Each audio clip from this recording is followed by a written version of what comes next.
Assalamualaikum warahmatullahi taala wabarakatuh. Salam sejahtera para penonton, sahabat-sahabat, saudara-saudara yang dirahmati Allah sekalian. Bertemu kita lagi sekali lagi pada podcast episod yang ketiga. Kita menyambung pembahasan yang telah kita adakan pada minggu yang lalu. Kita telah pun menempuh dua episod podcast pulas bersama dengan Tuan Haji Muhammad Faisal Abdul Rahman, panelis kita. Jadi di mana kita telah pun mengupas berbagai isu-isu berkenaan dengan topik isu geopolitik Timur Tengah. Dan pada dua episod yang lepas kita telah pun menyentuh tentang sejarah dirinya revolusi Islam Iran, bagaimana tertegak tertubuh Iran ni dengan terlaksananya suatu pelaksanaan referendum rakyat sepenuhnya, di mana 98% lebih kurang rakyat Iran itu sendiri memilih untuk dijadikan negara mereka sebagai Republik Islam dan melaksanakan hukum-hukum Islam di bawah pemerintahan para ulama yang disebut sebagai Wilayatul Faqih. Dan secara umumnya topik tentang Wilayatul Faqih pun juga telah disentuh oleh saudara Tuan Haji Muhammad Faisal pada pertemuan yang lepas.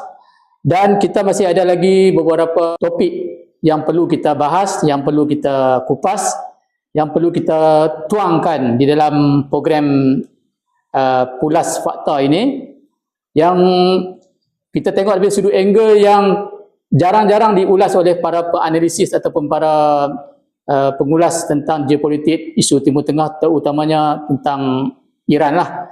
Jadi kita mengambil satu angle yang kita melihat bahawa Republik Islam Iran sepanjang 40 tahun yang lalu memang tertutup rapat info-info berkenaan dengan pentadbiran dan juga perjalanan politik mereka, sama ada ia tertutup disebabkan oleh kerana media-media barat lebih mengutamakan isu-isu yang negatif yang dicipta untuk memburuk-burukkan pemerintahan di Iran, ataupun masyarakat dunia ketika itu kurang memandang ataupun menilai Iran daripada sudut peranan terhadap negara-negara di dunia ini sebagai negara Republik Islam. Dan insya-Allah dengan perkembangan-perkembangan mutakhir ini yang telah terjadi, di mana berlakunya perang Republik Islam Iran dengan Amerika dan juga sekutunya Israel, maka membuka mata para penganalisis, para pengkaji untuk mengkaji lebih jauh lagi apa sebenarnya yang terjadi di Iran dan bagaimanakah fungsi perjalanan pentadbiran politik Iran ini, dan bagaimanakah tertegaknya revolusi ini, dan apakah tujuan-tujuan tertegaknya revolusi ini.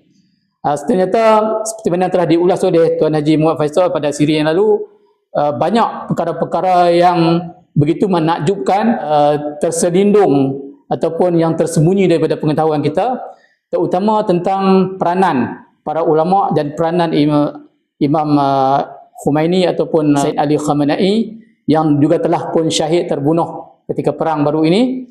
Maka di situ kita telah melihat peristiwa-peristiwa di sebalik itu banyak, terutama tentang penyatuan umat, seruan-seruan daripada Said Ali Khamenei mengenai penyatuan di antara Sunni dan Syiah, isu-isu yang telah dilontar, yang telah dituang untuk memecah belahkan penyatuan umat Islam, iaitu isu pertelagahan Sunni dan Syiah, itu telah dimainkan oleh Barat. Dan sebenarnya peranan pentadbiran ataupun ulama-ulama di Iran ini telah memainkan peranan utama untuk menyatukan dua tamadun besar di dalam dunia Islam itu, iaitu tamadun Ahlussunnah wal Jamaah ataupun tamadun Islam Syiah.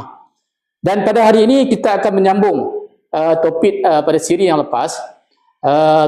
Pada siri yang lepas kita telah sentuh sedikit tentang apa yang disebut sebagai proxy war, iaitu perang proxy lah. Dan Tuan Haji Muhammad Faisal telah pun menyentuh berkenaan dengan siapakah yang menjadi proksi kepada Iran.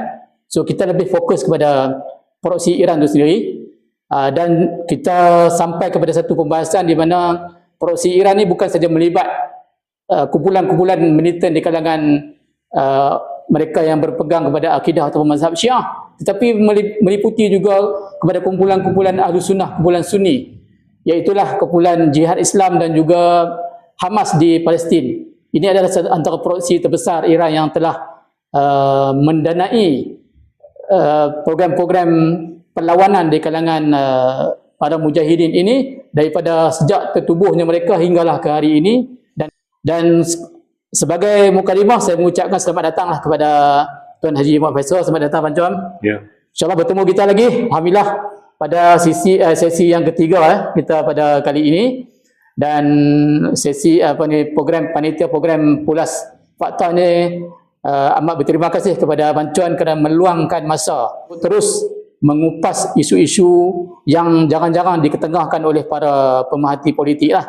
Mungkin isu-isu ini tidak begitu popular untuk diketengahkan, ataupun ada yang mungkin ketadusan untuk mengambil info-info yang benar, lebih mencari satu info-info yang bombastik, info-info yang menunjukkan ketajaman perpecahan. Ini sering digunakan oleh pihak musuh lah.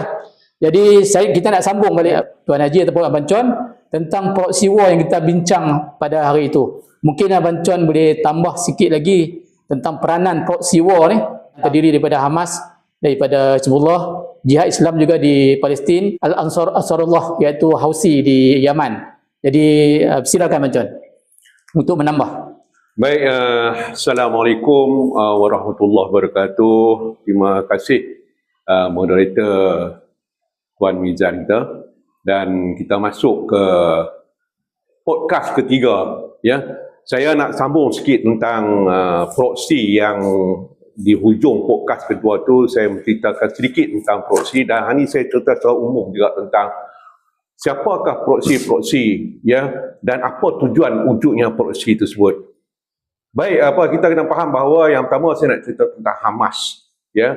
Dalam kelompok di Gaza ni, kita kena faham bahawa Gaza ni sebahagian daripada bumi Palestin, ya, sebahagian kecil ya yang didiami oleh penduduk Palestin, iaitu Gaza. Ada satu lagi tebing barat, ya. Kalau kita pernah dengar dulu Fatah, kita pernah dengar Hamas, ya. Jadi Fatah ni dia lebih kepada wajah mereka tu mirip pada barat sikit. Yang tu kan. Kalau dulunya di bawah Yasir Arafat, lepas tu Mahmud Abbas. Fatah ni di sebelah tebing barat. Tebing barat, ya. Dia boleh dikatakan dekat sepadan dengan Baitul Muqaddis, ya, dekat-dekat dengan Baitul Muqaddis. Dan Gaza tu di selatan Israel tu yang sepadan dengan Mesir, ya. Pintu masuk tu ada sebenarnya di Mesir. Ya. Baik. Jadi saya nak fokus tentang Hamas lah. Ya. Okay, baik. Dalam selain daripada Hamas tu ada Jihad Islam, dan ada beberapa lagi nama kelompok-kelompok pejuang yang bertahan di bumi Palestin ni, yang sanggup mengkorbankan nyawa, yang juga yang sanggup berdepan secara face to face dengan pihak Israel itu sendiri. Majoriti saya sebut, ya, majoriti orang Palestin ni, tentu semua orang tahu kata mereka ni adalah daripada kalangan Sunni ataupun kalangan Ahli Sunnah wal Jamaah, ya. Dan saya sebut yang pas bahawa kemungkinan ada orang tanya ada ke Syiah, memang ada, tapi majoriti, ya, saya boleh katakan more than 90%, lebih pada 90% Gaza tu adalah terdiri pada mereka yang kepada kalangan Sunni itu sendiri. Tuan-tuan, kalau kita tengok juga kenapa Hamas diwujudkan, saya sebut tadi adalah semata-mata untuk mempertahankan bumi Palestin yang semakin hari semakin kecil, semakin dijajah, ya, tanah diceroboh dan sebagainya. Baik, tentang Hamas, ya, yang tadi saya sebut tentang Hamas ni, saya nak pergi pula tentang satu lagi proksi yang menjadi perhatian dalam geopolitik terkini, iaitu Ansarullah Yaman. Ansarullah Yaman, ataupun lebih dikenali sebagai Houthi, ya, yang ada di Yaman. Baik, kalau kita tengok, ya, peranan proksi Houthi ni adalah satu peranan yang penting dalam juga usaha untuk membebaskan Palestin daripada cengkaman Israel itu sendiri. Ya, kita tengok dalam peperangan baru ni, Dan lepas Houthi Yaman telah pun melancarkan peluh pandu terus ke Israel, ke Tel Aviv. Ya, saya tak pasti banyak, tapi sebahagiannya sampai dan sebagainya ada yang dipintas oleh Arab Saudi dengan alasan-alasan yang saya rasa alasan yang tak munasabah lah. Ya, sehingga media sosial, media tempatan pun mengeluarkan kenyataan bahawa Houthi ini nak menyerang Mekah. Kan? Ini satu kenyataan yang tak betul sebenarnya, yang perlu kita perbaiki, ya. Dan bila kenyataan itu dikeluarkan jadi tadi maksudnya tentera Houthi ini bertindak untuk menyerang Israel. Dia nak tindak serang Israel. Tetapi media ni menggambarkan kata dia nak menyerang Mekah. Hanya kerana sebab Saudi ini telah memintas misai tersebut. Ya. Jadi dibuat satu naratif bahawa Houthi sedang untuk menyerang Mekah. Ya. Jadi menyebabkan orang Islam ni macam awalnya marah kepada Houthi. Yaman. Kenapa nak serang Mekah? Buat apa serang Mekah? Kenapa nak serang Mekah? Wahal serangan itu ditujukan kepada Tel Aviv. Ya, jadi apakah kemungkinan Arab Saudi ini mereka ni terus terang adalah boneka kepada Amerika itu sendiri. Dan akhirnya mereka memintas peluh pandu tersebut. Namun Houthi dia tak kecewa, dia terus melancarkan dan dia menyekat laluan Selat Merah ni kepada pedagang-pedagang yang ada hubung kait dengan Israel itu sendiri. Mana-mana kapal dagang yang ada hubung kait dengan Israel dipintas dan ditawan. Kalau tak ada, jalan. Yang tu.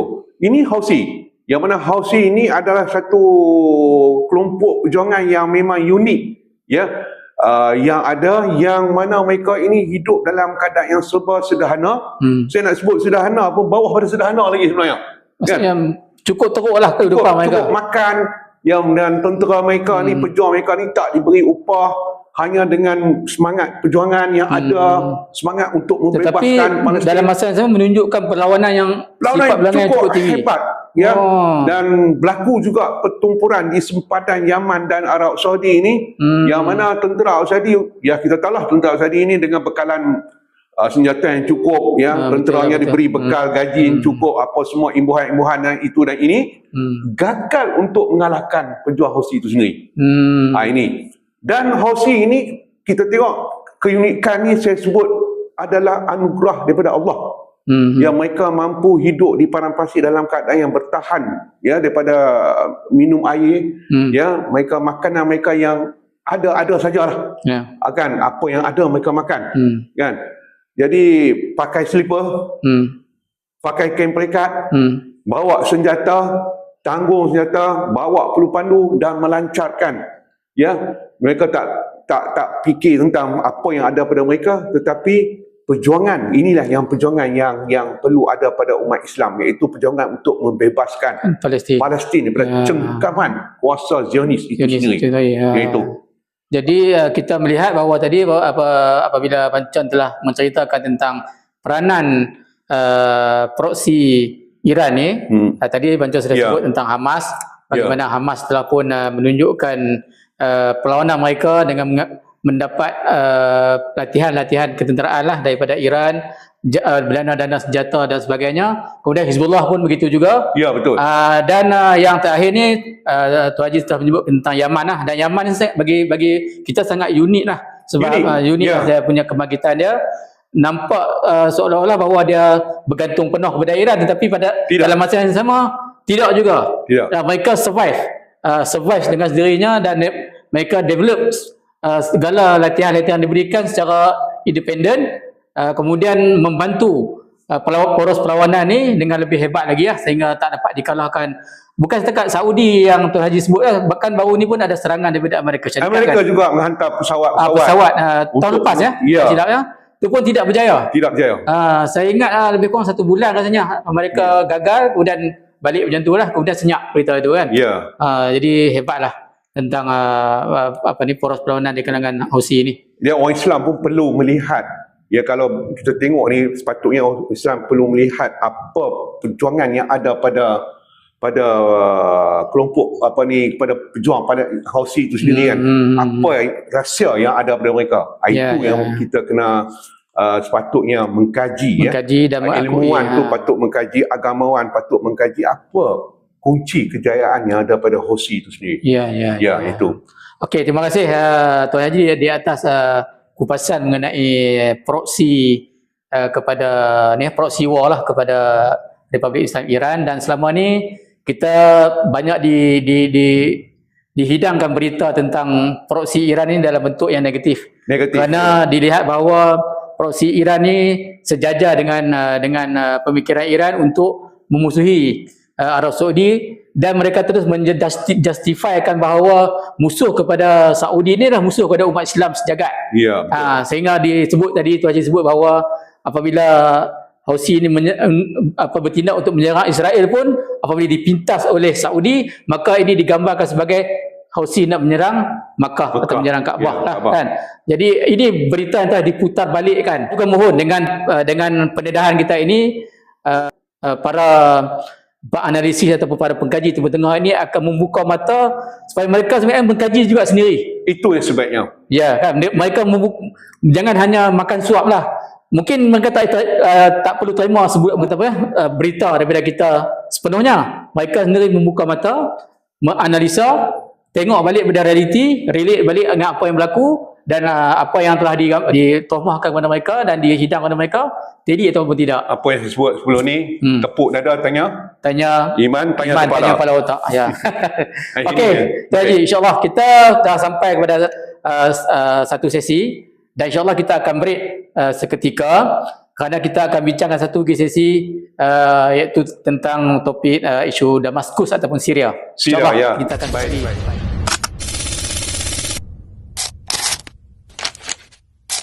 Assalamualaikum warahmatullahi wabarakatuh. Salam sejahtera. Bertemu kembali kita pada sesi yang seterusnya.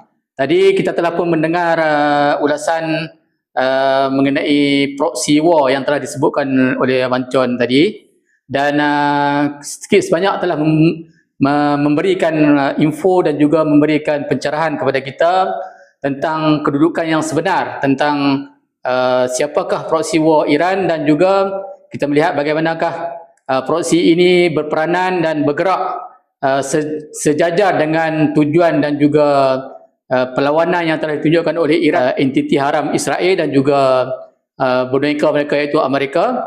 Dan proxy ini bergerak sejajar dan selaras dengan tujuan yang sama, iaitu kita melihat daripada sudut positif lah, bukan dari sudut negatif yang telah digemburkan oleh media-media barat, bahawa Iran dan juga proxy mereka ini sebagai satu ancaman kepada dunia dan sebagainya lah.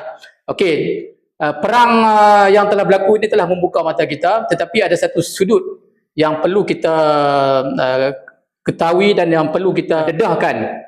Mungkin para penganalisis politik Timur Tengah ini jarang untuk menyentuh tentang perkara tersebut, hal-hal yang berlaku di sebaliknya.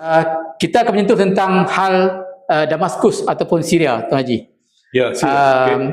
Jadi persoalan Syria ni sangat kompleks seperti mana yang telah kita ketahui, bahawa di situlah berlakunya tumpuan umat Islam secara umum dan secara khususnya juga umat Islam yang mengambil beberapa pendekatan yang begitu radikal, berpegang kepada suatu ramalan-ramalan hadis yang mereka ambil mungkin di dalam kitab-kitab mereka pegang, sehingga menjemput mereka atau mengundang mereka pergi ke sana untuk kononnya untuk berjihad membebaskan bumi Syam. Dan di situ kerana itu adalah antara bumi yang telah dijanjikanlah oleh di dalam hadis sebagai bumi para mujahidin dan sebagainya. Banyaklah, itu kita tak menyentuh secara detail lah. Boleh untuk kita adakan satu sesi untuk menjawab, tetapi kita nak menceritakan tentang realiti yang berlaku kerana kita nampak bahawa isu Syria ini adalah merupakan turning point bagi Zionis untuk mereka menyebarluaskan fitnah, kerana di situlah akan melemahkan seluruh poros perlawanan. Dan kita lihat bahawa Syria ini adalah satu kedudukan yang strategik kan di Timur Tengah. Saya pun tak nak cerita panjang, saya nak terus kepada Tuan Haji untuk cerita dan mengulas tentang isu Syria ni apa yang berlaku tentang Syria dan kaitan dengan hal yang berlaku di Timur Tengah dengan Iran dan kumpulan-kumpulan perlawanan yang lain. Silakan. Baik, cerita tentang Syria. Dengar betul-betul. Ya. Ya. Dengar betul-betul ya, kerana pertempuran dan peperangan yang berlaku di Syria ini banyak perkara-perkara yang kita kena study balik ataupun kaji balik ya, punca dan penyebab dan apa yang sebenarnya yang berlaku di Syria. Kerana pada ketika awal berlakunya peperangan di Syria ni, ramai orang jadi macam orang kata apa, satu kejutan dalam minda mereka. Ya. Awal mereka kata tentera Iran masuk 80,000.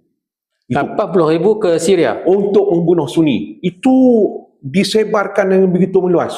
Ini yang bahaya, yang dikatakan naratif yang cukup bahaya, yang cukup jahat. Kalau kita nak tahu cerita yang sebenarnya, satu operasi yang namakan Operation Timber Sycamore. Yang ni, operasi ini dirancang oleh Mossad, CIA dan juga Amerika itu sendiri. Di zaman Barack Obama. Yang mana operasi ini adalah tujuan utamanya, mereka katakan, untuk menjatuhkan Bashar Assad. Bila nak jatuh Bashar Assad, maka mereka terpaksa mengadakan propaganda-propaganda yang begitu, orang kata apa, ekstrim. Ya, cerita-cerita yang naratif-naratif direka cipta yang saya sebut dalam yang sebelum ni, mereka terpaksa menyebarkan video, mereka terpaksa menyebarkan foto-foto edit, yang mana yang kita lihat kadang-kadang video tu saya sebut yang lepas ni berlaku di Amerika Latin, pembunuhan katil dadah. Ada kemalangan di negara China lah contoh, saya tengok kan. Dan orang kata apa, diedit, dibubuhkan latar lagu-lagu ataupun alunan ayat Quran, kononnya Bashar sedang membunuh rakyatnya. Ya, dengan kerjasama Iran.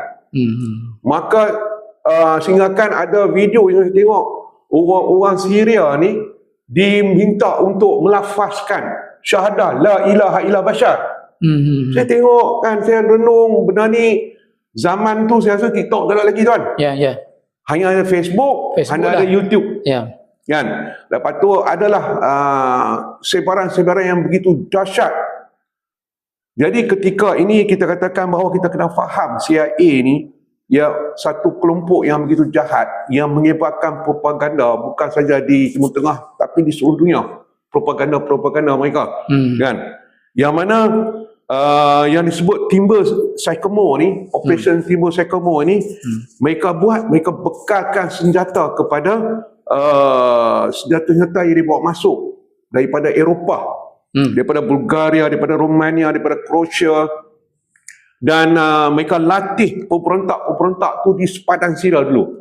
Awalnya dilatih pemberontak-pemberontak ni di sepadan Syria, di Turki dan di Jordan. Yang kita tengok. Ya, dan anggaran mereka, dana yang mereka peruntukkan ni adalah 1 bilion. Yang setahun, antara operasi sulit yang paling mahal yang tercatat dalam masa tu. Dan ini juga disebut oleh, kalau tak silap saya, oleh Hillary Clinton. Hillary Clinton pernah menyebut. Dan mantan pengarah CIA pun yang dah pencen bahawa mereka lah yang telah mendanai para pejuang di Syria, terutama ISIS juga kan.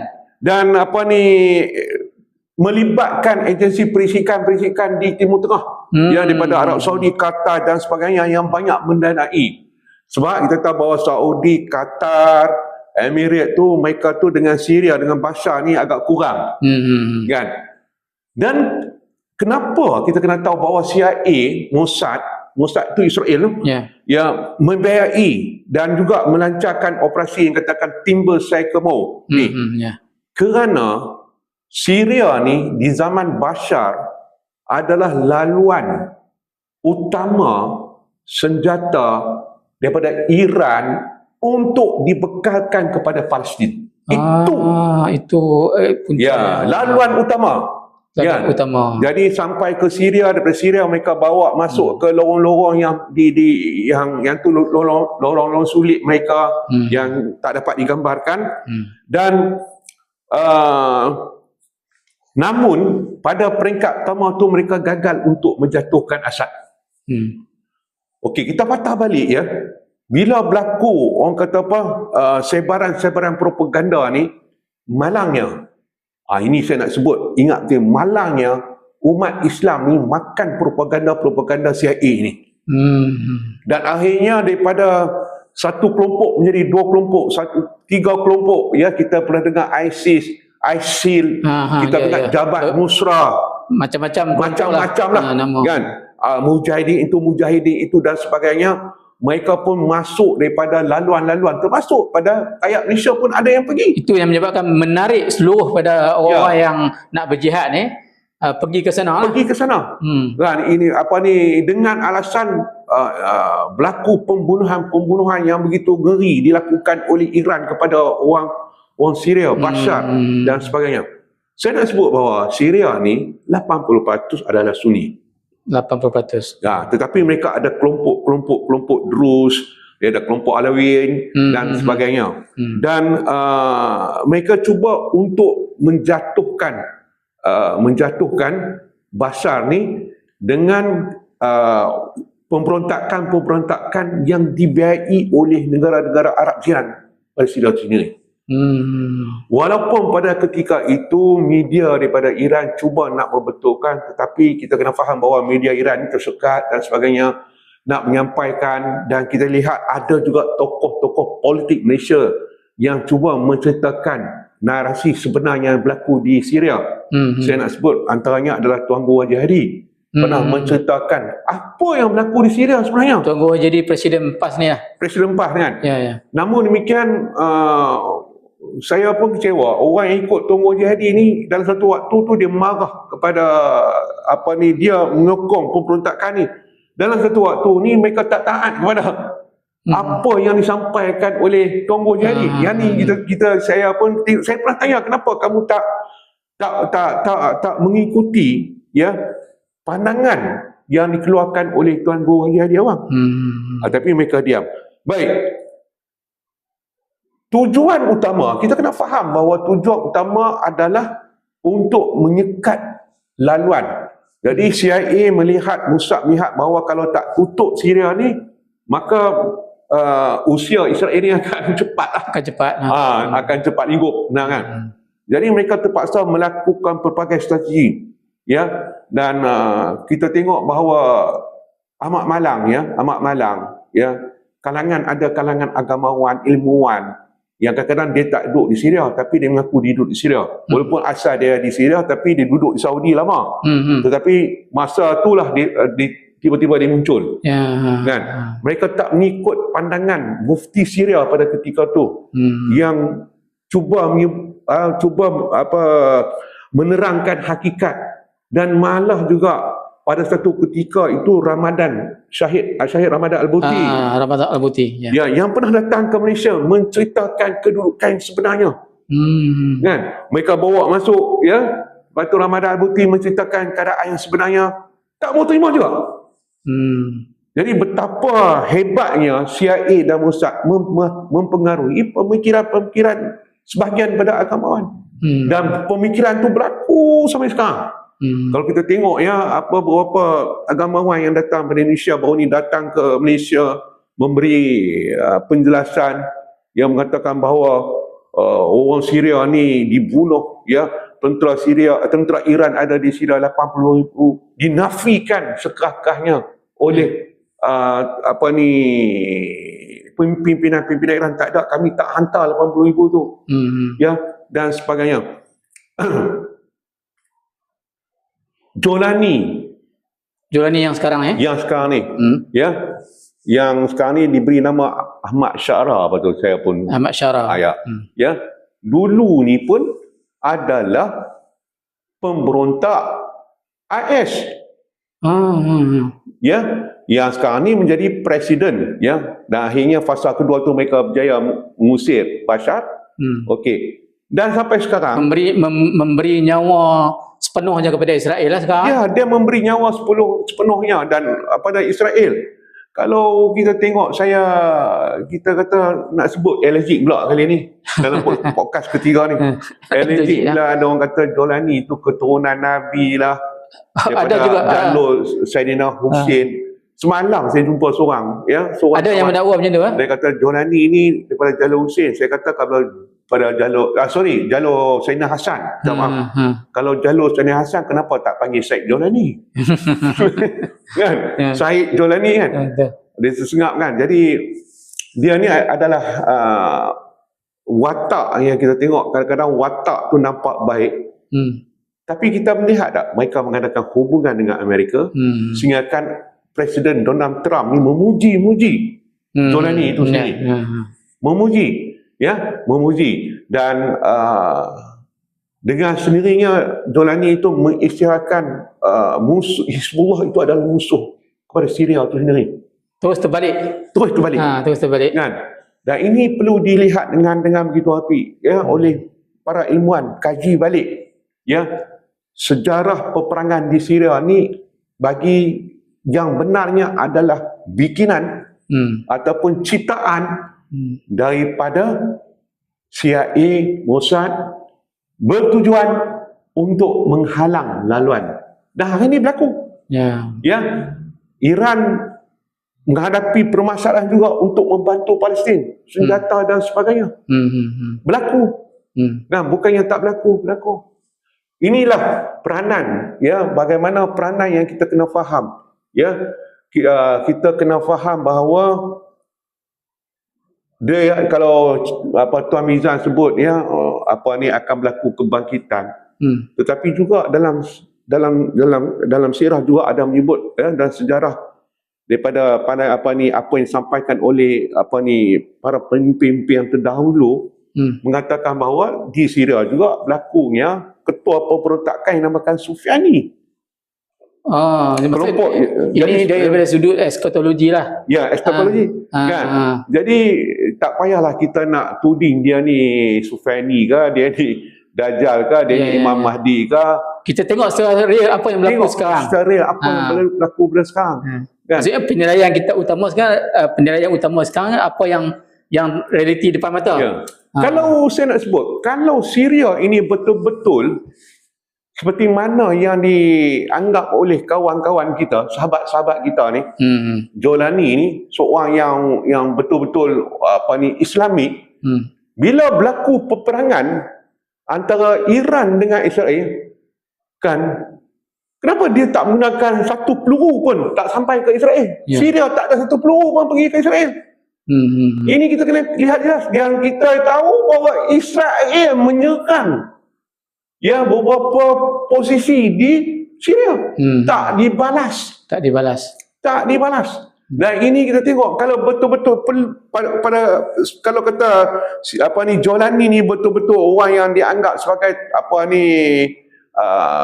the savior, orang panggil penyelamat kepada bangsa, pada orang yang tertindas. Kenapa tak ambil kesempatan Jolani turut menyerang Israel? Dia diam.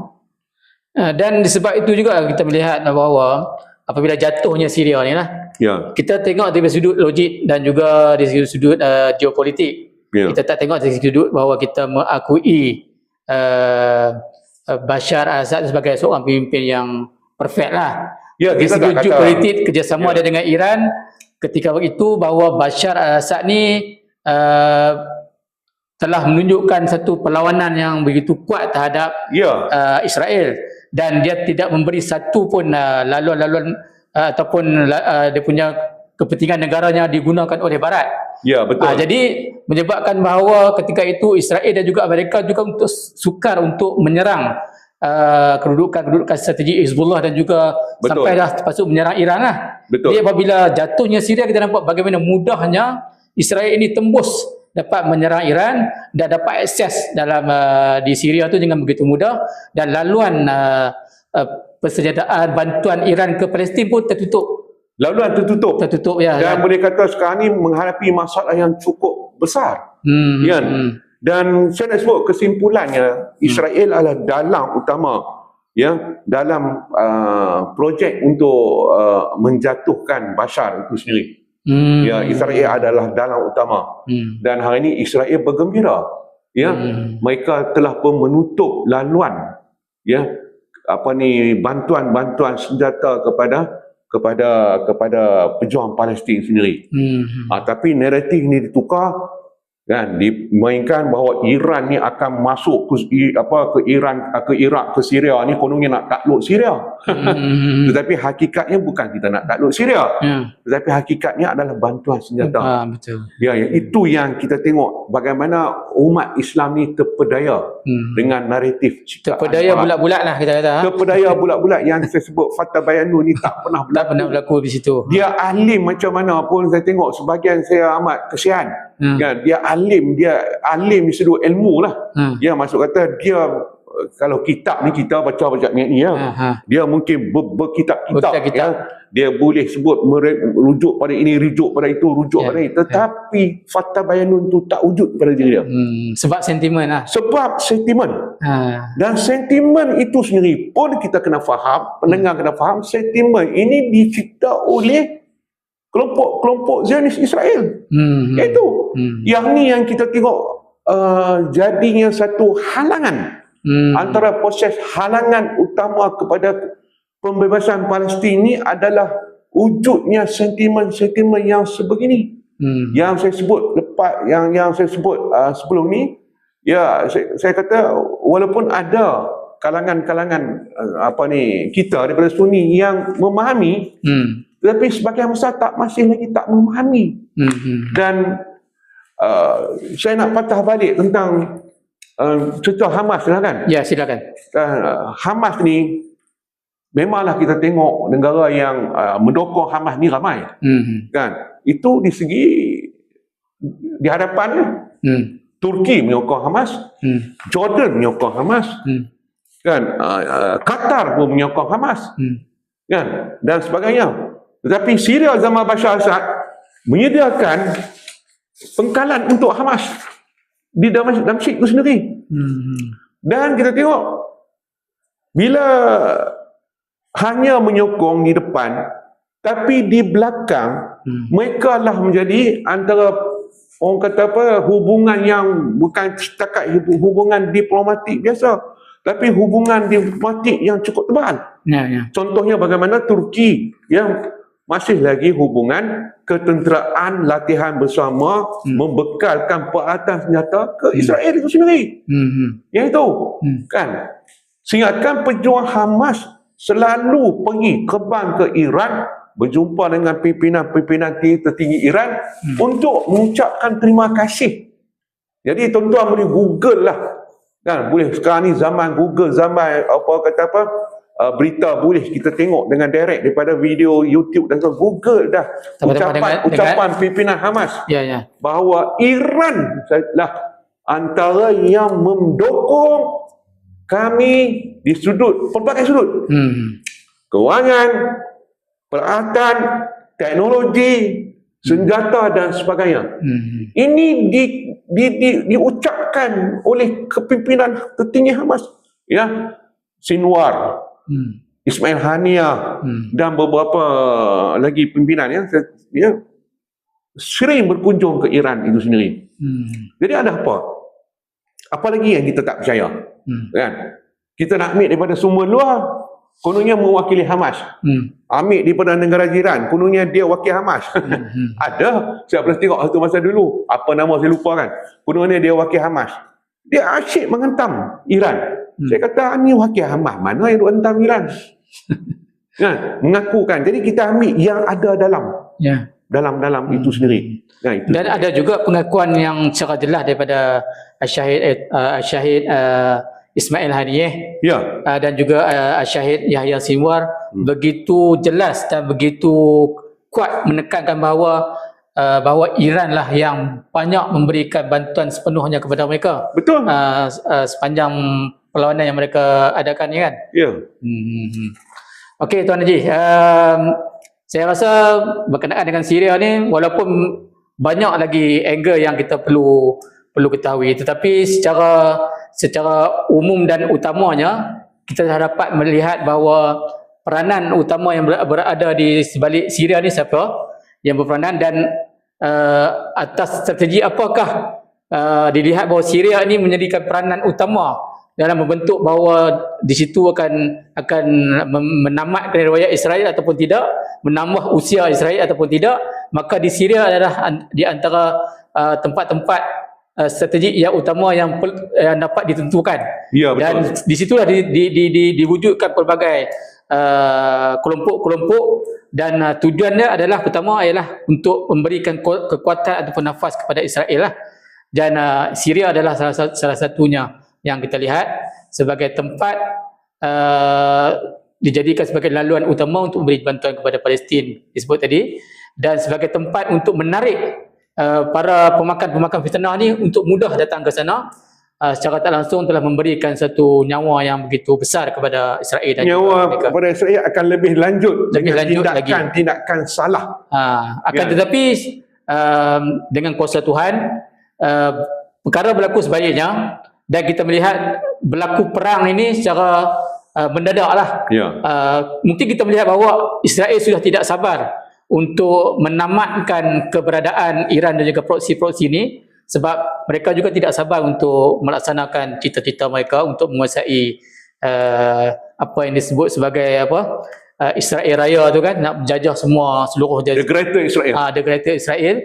Jadi ini mereka begitu tidak sabar untuk nak melaksanakannya. Betul. Sehingga logika Amerika pun mereka tolak, dan naik pula Donald Trump yang dungu ni mudah dimanfaatkan oleh mereka.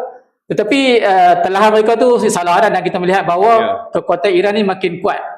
Dan dunia membuka mata melihat bahawa hanya Iran sekarang ni yang betul-betul berlawan dengan Israel, dan tidak ada satu negara Islam ataupun negara Arab pun yang membantu Iran walaupun dengan kata-kata ataupun dorongan moral. Ya, betul. Kita tengok Tuan Mizan.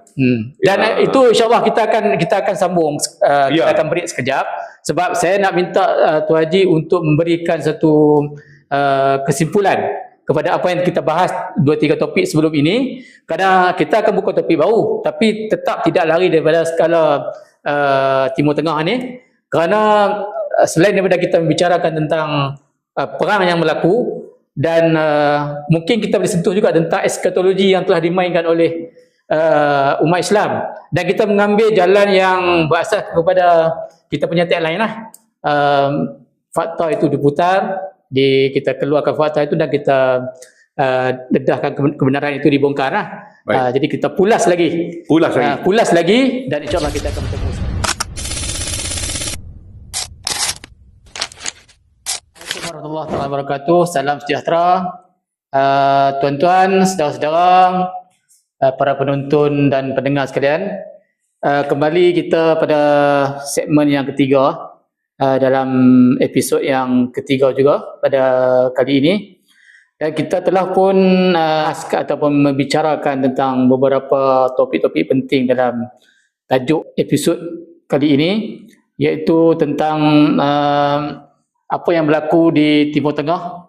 Pada segmen yang kita letak sebagai segmen terakhir lah, kita akan fokus pada satu lagi topik utama, dan tadi telah pun dibahas oleh yang bahagia Abang John berkenaan dengan isu di Damaskus ataupun di Syria lah, dan bagaimana beliau telah pun memperjelaskan tentang bagaimanakah isu ini dicipta demi untuk menjaga ataupun menjaga kelangsungan peranan Zionis di Timur Tengah, peranan mereka untuk menguasai negara-negara Arab, dan juga untuk berhadapan dengan poros perlawanan ataupun Republik Islam Iran yang sedang memimpin perlawanan itu bersama dengan proksi-proksi mereka. Dan kita tahu bahawa tujuan-tujuan utama yang mereka bangunkan untuk menjatuhkan kekuasaan di Syria yang menyokong Iran dan juga perlawanan-perlawanan di Palestin, ada satu tujuan untuk dan juga strategi untuk kelangsungan hayat Israel itu sendiri. Jadi isu Syria ni seperti mana yang kita sebutkan tadi begitu kompleks, dan banyak angle yang boleh kita bicarakan untuk kita membetulkan naratif yang sangat banyak diputarbelikkan. cukuplah sekadar kita mengetahui bahawa apa yang berlaku di Syria ni adalah salah satu daripada naratif palsu yang dicipta demi untuk naikkan ataupun demi untuk menjayakan agenda-agenda daripada pihak Zionis itu sendiri. Dan pada segmen ini kita akan beralih kepada satu topik, iaitu tentang peranan media medan peperangan ni lah, peranan mereka di samping daripada peperangan fizikal yang kita telah lihat sepanjang tempoh peperangan berlangsung ini. Sebelum ini kita juga telah melihat bagaimanakah propaganda media-media ini, terutama media-media yang dikuasai oleh Barat dan sekutunya daripada Amerika. Dan mungkin Tuan Haji dapat sentuh sedikit secara tak langsung. Mungkin kalau nak cerita secara fakta yang lebih detail, yang lebih panjang, perlukan satu slot yang khusus juga untuk kita ketengahkan segala fakta-faktanya. Cukuplah sekadar untuk Tuan Haji menceritakan tentang sumber-sumber dua kekuatan media ini dan peranan mereka, terutama media Barat dan juga media alternatif. Kita seimbangkan, dan sudah tentu kita melihat bahawa media Barat ni peranan besar mereka ialah menaikkan Amerika dan Zionis itu di tempat tak sepatutnya lah. Mereka segala perkara yang tak betul dibetulkan oleh mereka dengan media mereka ni. Kemudian segala yang betul itu diletakkan sebagai benda yang tak betul. Jadi dia terbalik. So media alternatif ni lah yang memainkan peranan untuk lawan balik peperangan propaganda yang dimainkan oleh media-media Barat ni. Mungkin Tuan bersebut sikit tentang apa yang saya maksudkan tentang perang media ni. Okay. Baik, kalau kita sebut tentang media ni, yang pertama kita kena tahu pencipta media dan kelengkap media. Itu dua benda. Yeah. Okay. Orang yang menulis, orang yang mengarang itu adalah pencipta. Dia mencipta media mengikut agenda-agenda masing-masing lah. Kelengkap ni memanglah sekarang ni boleh kata bangun pagi ni kadang-kadang buka dulu handphone. Ya, betul. Ya? Nak tidur tengok dulu handphone. Tengok TikTok, tengok Facebook, tengok itu, tengok ini, tengok Telegram dan sebagainya. Jadi media ni merupakan satu peranan yang cukup penting lah. Kalau dulu, era dulu, media ni hanya ada dalam salur akhbar, surat khabar, dan juga radio dan juga televisyen. Jadi itu media pada zaman kita muda dululah. Tapi sekarang ni media ni berkembang dengan begitu pesat. Dan kita kena faham bila media ni peranan kumpulan Illuminati ataupun Zionis ni, mereka ni menjadikan media ni salah satu platform senjata peperangan. Macam mana saya katakan senjata peperangan ni, media ni lah yang akan memungkinkan moral satu kelompok tu naik ataupun jatuh. Itu kan. Jadi media ni juga yang akan menentukan kelompok ini yang sebelum ni hidup dengan aman damai tapi boleh berperang. Yang dengan propaganda yang dicipta dan teknologi-teknologi yang terkini lah. Yang kalau kita kata terkini ni AI dan apa dan sebagainya. Tapi kita kena renung balik ya. Dalam satu hadis yang dia kata, Rasulullah pernah kata, aku nampak fitnah-fitnah ni turun di celah-celah rumah kamu. Begitu dahsyatnya fitnah ni boleh masuk di celah-celah rumah kita ni. Jadi sekarang ni ternyata di celah rumah kita ni telefon. Relate dengan hadis yang disebut. Relate. Itu hadis kan, kalau dulu tak Nabi takkan sebutlah telefon sebab tak ada telefon, siapa nak faham tentang telefon. Kan? Jadi seperti turunnya hujan. Begitu dahsyatnya fitnah ni turun ni seperti turunnya hujan. Kadang-kadang kita tak dapat nak tepis dan kita tengok dan akhirnya ada yang termakan, ada yang nyasan, ada yang sebut tabayun. Tapi majoriti ni terus terima, terus makan dan terus menjadikan daripada satu benda yang tak realiti dikatakan fakta. Dan menjadi satu pegangan. Menjadi satu pegangan. Nah, ini yang berlaku. Contohnya saya sebut tadi, kita patah balik di Syria. Syria ni peranan media. Ya, kalau kita tengok media ni, kalau media barat ni, satu masa dulu dikenali sebagai media yang cukup transparent. Yang tu. Kalau CNN tu cepatlah, ya.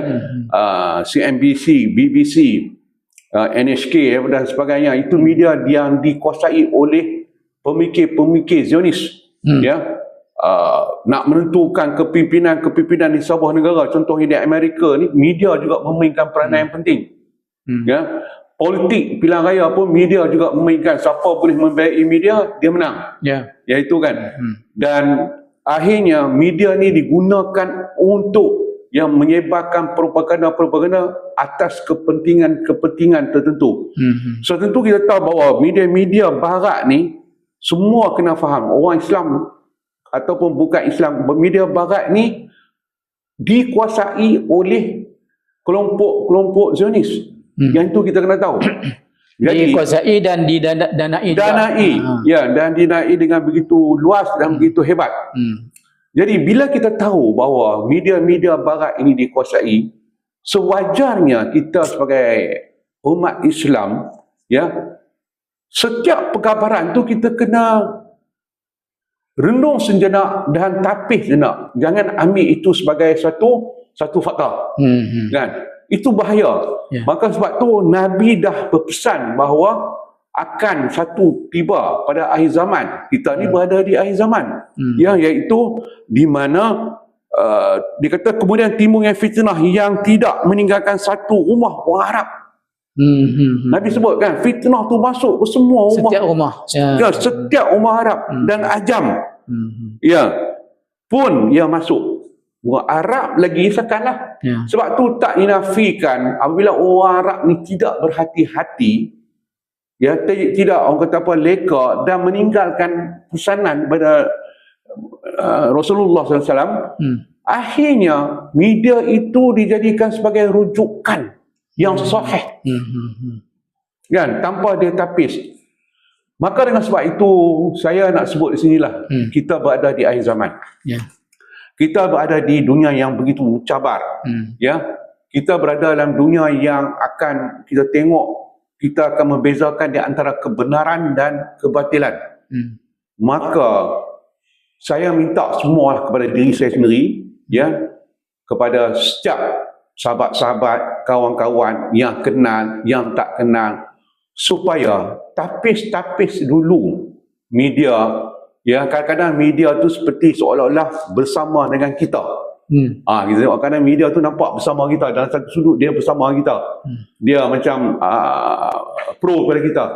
Tetapi hakikatnya dia memasuki jarum-jarum kejahatan. Ya, sebab itu apa yang berlaku, pergolakan yang berlaku di Asia Barat ini, ya, yang dimomokkan, kan. Kalau kata di Iran ni, cerita Iran ni tak ada satu yang baik lah. Melainkan kesemua jahat. Contoh dia saya nak bawa cerita, media barat ni, ya, bekerjasama dengan kelompok-kelompok munafik Arab ni, kan, selalunya suka memfitnah ya, keadaan di Iran itu sendiri. Ya, media ni mengatakan bahawa di orang Iran ni, ya, kalangan orang Iran ni majoritinya Syiah. Kan? Dikatakan, diceritakan, dikabarkan Syiah ni membunuh Sunni. Ya, yang itulah yang katakan Syiah bunuh Sunni di Syria. Kalaulah orang Iran ni suka bunuh Sunni, dia tak payah pergi ke Syria. Di Iran itu sendiri, ya, lebih kurang 10 ke berapa peratus saya tengok adalah kalangan ahli Sunni yang ada di sekitar sempadan Pakistan, apa semua tu, Afghanistan tu, kalangan masyarakat Iran berfahaman mazhab Sunni. Ya, jadi kalau nak bunuh lah, kalau memang kegemaran Iran membunuh Sunni, dia tak payah pergi ke Syria. Kan nampak lucu kan? Nampak benda lawak kan? Dia bunuhlah. Dia bunuh yang ada di Iran. Yang bunuh Iran. Tapi tidak, tuan-tuan. Saya nak sebut tidak. Sedangkan di Iran ni, terbukti data menunjukkan ada 4,000 lebih masjid beraliran Sunni. Ada wakil rakyat mengikut perkadaran. Yang peratus ni wakil rakyat maksudnya parlimen Sunni. 4,000 masjid tu masjid yang diiktiraf oleh yang kerajaan, diiktiraf, yang didanai, yang diberi bantuan. Kan? Dan ada juga kepimpinan Sunni di Iran. Yang terkini yang semua, ya tuan-tuan boleh Google, Panglima Tentera Laut Iran adalah seorang Sunni. Panglima Jadi tentera, ya. Buat apa dia nak pergi bunuh? Kalau dia nak bunuh lah. Kalau dia nak sembelih lah, kalau dia nak apa lah, buat apa dia nak pergi sini? Lebih baik dia bunuh di ni. Jadi media ni tidak menggambarkan. Media di barat ni, media-media yang anti Iran tidak mau menceritakan ada Sunni di Iran. Kalau nak cerita pun dia sebut kata orang Sunni ni ditindas di Iran pun pula lah. Bila dah terbongkar cerita. Jadi terbongkar apa Panglima Tentera Laut berfahaman Sunni. Panglima Tentera kalau tindas dia tak boleh masuk tentera lah. Yalah. Kan? Sekatan-sekatan. Jadi itu media. Itu kita kena faham media. Benda ni tak sampai. Kenapa tak sampai pada kita? Kerana media tidak menceritakan keadaan yang sebenarnya yang ada di Iran itu sendiri. Kan yang tu. Jadi media ni melihat apabila kita kena faham salah satu pendanaan Zionis, agenda utama dia untuk melemahkan umat Islam ni adalah melancarkan propaganda untuk mewujudkan perpecahan dan juga pertembungan sehingga mewujudkan orang kata apa, saling tidak percaya antara Sunni dan Syiah. Jadi benda-benda ini diambil, ditelan mentah-mentah oleh sebahagian besar kalangan-kalangan kita. Termasuk juga kalangan ilmuwan, kalangan agamawan dan sebagainya. Diserta benda-benda yang tak ada.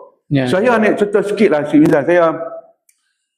Ini beberapa tahun lepas lah. Saya tak tahulah ustaz ni hidup tak hidup lagi kan. Saya pernah pergi satu kuliah. Dia kata Ayatullah Khamenei ni hari-hari pagi-pagi ni lepas dia sembahyang subuh ni, dia naik helikopter. Dia bawa naik. Dia sebut di dalam masjid bawa naik orang Sunni tu tendang. Jadi cerita macam tu. Ya. Membunuh Sunni ni hari-hari. Maksudnya dia sebut sendiri nama Ayatullah Khamenei. Khamenei ni tak ada, dia kata tak ada kerja lain lah. Hari-hari lepas subuh, kerja dia buat kerja macam tu, buat kerja macam ni dan sebagainya. Maksudnya hari-hari menindas Sunni. Hari-hari menindas Sunni. Baik. Maka dengan sebab tu kita kena ada satu platform, platform media yang benar-benar bebas, yang benar-benar menceritakan keadaan dan hakikat yang sebenarnya. Kan? Maka sebab tu kita media ni kita kena tengok kedua-dua pihak. Tak apa kita nak tengok yang CNN ke BBC ke Al Jazeera ke apa ke, boleh nak tengok. Sebab kita tak, media, social media tak menghalang. Kita boleh tengok. Tetapi kita kena cross check dengan media-media yang menceritakan keadaan yang sebenarnya. Hakikat yang sebenarnya. Dan tengok dengan realiti yang berlaku. Tengok dengan realiti yang berlaku.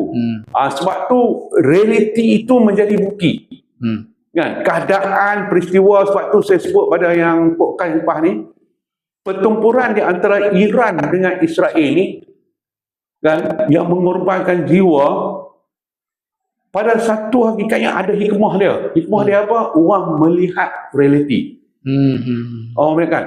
Kerana media-media yang tu selalu menceritakan benda-benda yang buruk terhadap Iran. Ya, kononnya Iran ni berada di belakang Amerika lah, didanai oleh Israel dan sebagainya. Tak ada satu peluru pun. Isu ni bila saya dengar tak ada satu peluru Iran pergi ke Israel ni, hari ni bukan dekat peluru. Bapak kepada peluru berpandu pun pergi dan sebagainya. Bila berita menyiarkan bahawa banyak bangunan-bangunan di Tel Aviv, Haifa, tak ingatlah banyak tempat pelabuhan Haifa dan apa semuanya dibom, bangunan runtuh, dibom oleh tentera Iran, kan. Tapi dia kata perlu pandu topi tapi pi padang bola ya. Kan.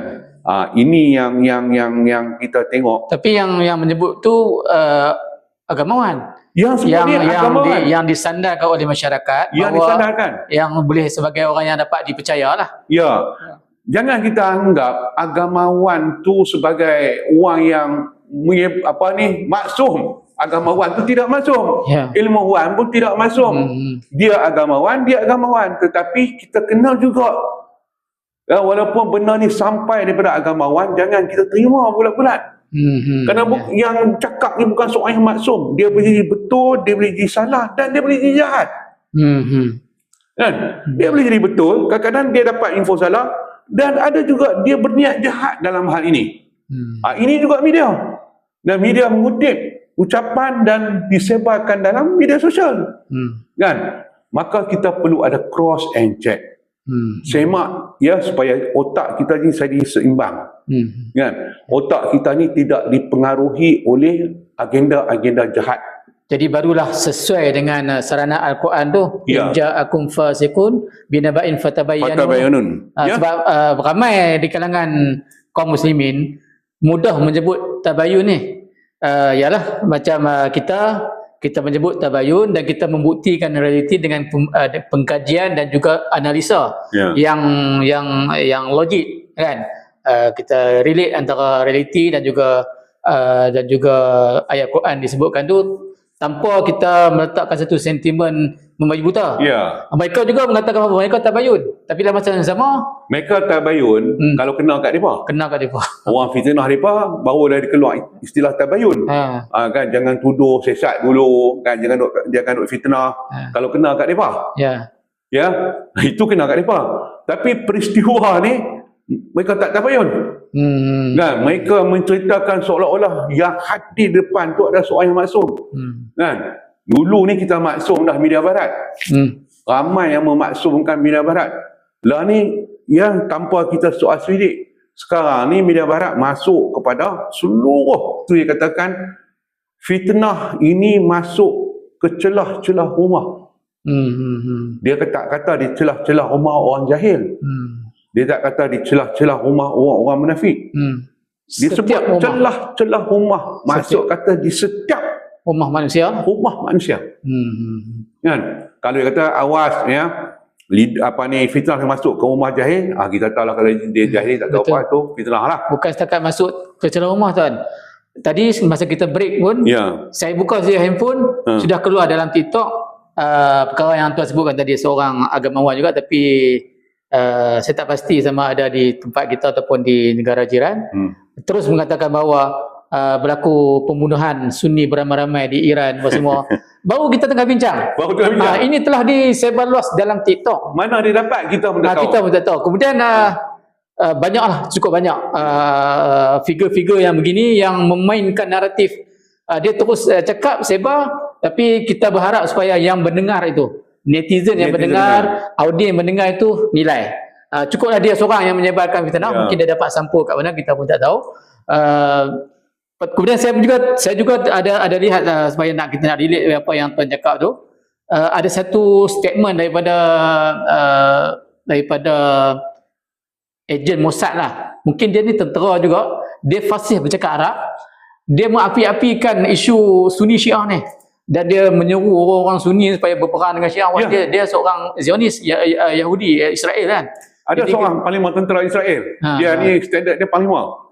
Dia bila itu perang yang terlepas, kalau yang terlepas, perang yang terlepas bila Iran menyerang dengan begitu bertubi kan, yang perang 12 hari tu yang perang 12 hari itu sehingga kan mereka menerima kejutan kan, mereka mereka tak jangka lah perlu pandu tu boleh melintasi habis segala negara masuk ke negara mereka terus mengeluarkan inilah kan, api-api perpecahan kan, kata menyeru kepada pertembungan Sunni dengan Syiah kan, dan sebagainya. Ini kita tengok kalau saya nak sebut, kalau kita ya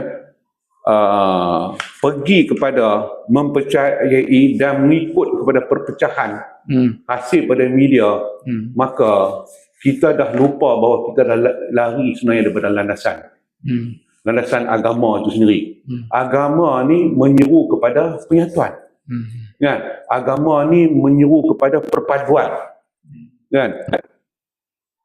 Agama ni dia menyeru kepada melakukan benda-benda yang baik, kan? Tidak melakukan kepada kejahatan. Jadi media ni suka mempermainkan umat Islam dan akhir umat Islam ni lari daripada perpaduan. Mengatakan, kadang-kadang disebutkan supaya kita bersatu padu dalam satu waktu kita pula melontarkan perpecahan. Semua ni kerana media. Betul. Kerana media. Itu yang bahaya. Sebab tu berhati-hatilah dengan peringatan ya yang disampaikan dalam hadis Bukhari itu sendiri bahawa fitnah tu akan masuk di dalam setiap rumah orang-orang Islam sendiri yang tu. Okey, baik Tuan Haji. Sebagai ulasan dari ini, kita sudah mendapat satu gambaran yang jelas bahawa peranan media ni adalah satu peranan yang cukup besar dalam memberikan pengaruh kepada masyarakat, dalam contoh masyarakat kaum muslimin, juga masyarakat dunia, agar kadang-kadang para pemerhati ataupun para penganalisis sendiri pun tersilap catur mengambil maklumat-maklumat yang tidak benar itu dituangkan kepada masyarakat, dan ini menjadikan satu titik kelemahan kepada contoh kita sebagai kaum muslimin. Walaupun kita tidak ada peranan secara fizikal, tetapi apabila kita menerima input-input yang tidak benar ini, maka ini akan melemahkan sokongan kita kepada resisten, perlawanan di sana, dan itu pun salah satu efek besar bagi mereka, dengan harapan supaya mereka dapat mencetuskan satu api yang supaya dengan api ini dapat menghalang setiap perlawanan, poros-poros perlawanan yang akan menyokong kepada gerakan seperti yang dicetuskan oleh Iran dan juga proksi-proksinya. Dan ini sangat-sangat besar dan merebak ke seluruh negara kaum muslimin. Dan sebagai satu ulasan terakhirlah, apa yang Tuan Haji boleh kongsi nasihat ataupun kata-kata yang dapat membina para pendengar ini, yang mungkin yang mereka mendengar ini mungkin pernah termakan dengan fitnah-fitnah dan juga makanan-makanan agenda propaganda Zionis ini, secara yang mereka dapat lakukan secara individu lah, apabila mereka mendapat sumber-sumber sebegini. Saya macam ni lah. Sikap saya macam ni. Kalaulah kita melihat seseorang tu menyampai berita, Nabi pun saya nak sarankan jangan kita hanya membaca saja hadis. Banyak orang suka baca, tetapi kita tak jadikan hadis tu sebagai penanda aras. Kan, maksud kata supaya kita sedar diri kita ni berada di akhir zaman. Kan, disebut kata bersiap sedia dengan fitnah-fitnah. Kita kita kena jadikan hadis tu bukan sebagai bacaan saja, baca lepas tu habis, tutup buku kitab, ataupun pergi dengar orang baca hadis macam tu, kita tutup, kita diam. Tetapi diri kita, stand kita ni sentiasa kan ada satu penanda aras, checkpoint, yang mana supaya kita ini apabila sampai saja berita, yang pertama kalau kita tengok berita tu sama ada kita ragu ataupun kita tak ragu, kita have to cross check. Kita have to cross check. Kerana kalau kita tak cross check, amat mudah fitnah tu masuk. Kan? Dan saya berharap bila kita sekarang ni dah terdedah semua kita, ya, daripada anak kecil, besar, dewasa sampai ketua, boleh katakan sekarang ni kalau dulu ni kerja baru ada handphone, lepas tu sekolah ada handphone, universiti ada handphone, sekarang tak sekolah pun ada handphone. Tak masuk sekolah ada pegang handphone dah. Ya, betul. Kan? Jadi berhati-hatilah. Yang saya kata berhati-hati dan sentiasa juga kita cross check, ya. Media ni kita kena tengok, ya, bukan di satu pihak tetapi kita kena tengok kedua pihak. Dan kita kena bertanya dan banyak bertanya dan banyak mengkaji. Kerana fitnah ini merupakan satu yang bahaya pada kita. Kita termakan dengan fitnah, maka dengan sendiri kita akan membina kejahatan pada diri kita. Bukan setakat kita sampai, kita termakan dengan fitnah, akan wujudlah kejahatan yang ada pada diri kita. Ya, kita bimbang bila kita juga menyampaikan fitnah. Kadang-kadang orang ni dia lupa bahawa setiap perkataan yang disebut, setiap ayat yang dia tulis, setiap ucapan tu semua akan dinilai. Kan?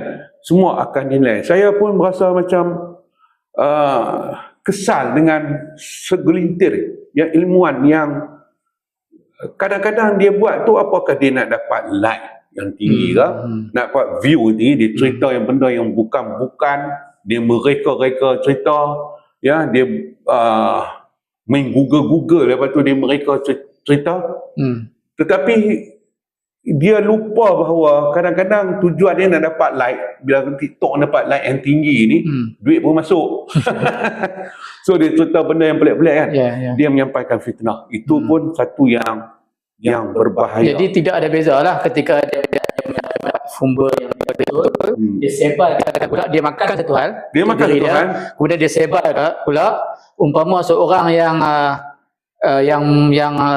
ketagih dadah, ketagih drug addict ni, dia makan untuk diri dia, rosak diri dia, kemudian dia jual kepada orang lain, maka tak ada bezanya. Tak ada beza dengan itu menjurus kepada kemusnahan, kan? Dan sampai ketikanya lah, saya di sini, saya ni bukan seorang agamawan, ya, saya ni bukanlah seorang yang ilmuwan yang tinggi, tetapi saya berharap kepada kalangan agamawan, ilmuwan yang berbicara soal-soal politik, yang bicara soal-soal geopolitik antara bangsa khususnya di Asia Barat, kembalilah duduk berbincang. Ya, tidak rugi kalau kita duduk bertanya, betulkah apa yang ada pada saya, betulkah info yang saya dapat, kan? Kaji balik supaya kita tidak terpalit dengan azab nanti apabila kita menyampaikan fitnah. Kan? Jangan kita hanya kita nak dapat kita ni paling popular dengan akhirnya orang share berita palsu kita ni, dan akhirnya siapa nak jawab nanti di akhirat. Itu yang berbahaya. Kerana akhir zaman itu peringatan daripada Rasulullah. Saya nak sebut peringatan daripada Rasulullah, jaga-jaga fitnah di akhir zaman. Ya, baik Tuan Haji. Jadi alhamdulillah kita sudah sampai kepada penghujung rancangan, dan apa yang poin yang penting kita boleh dapat daripada apa yang telah disentuh oleh Tuan Haji mengenai peranan media dan